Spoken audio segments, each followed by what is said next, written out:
కష్టంతో కూడుకున్న ఐసీడీఎస్ డిపార్ట్మెంట్లో పనిచేస్తున్న దర్శి సిడిపిఓ సిహెచ్ భారతి అభినందనీయురాలని ప్రకాశం జిల్లా ఐసీడీఎస్ ప్రాజెక్టు డైరెక్టర్ ఎస్ సువర్ణ అన్నారు.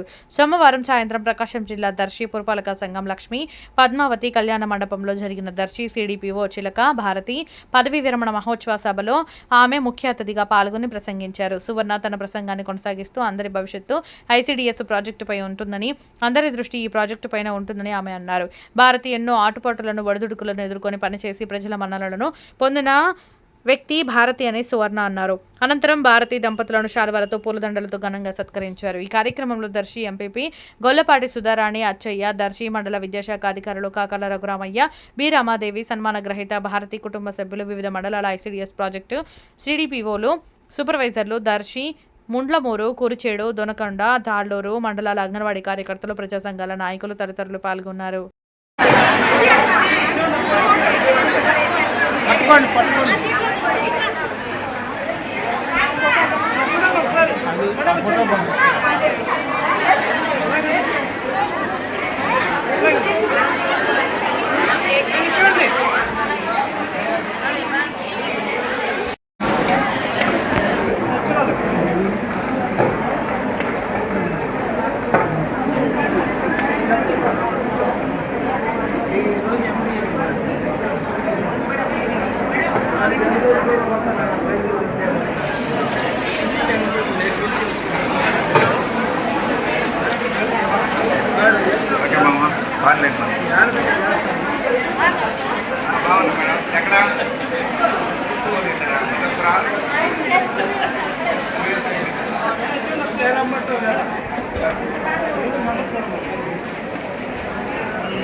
నిలబడండి.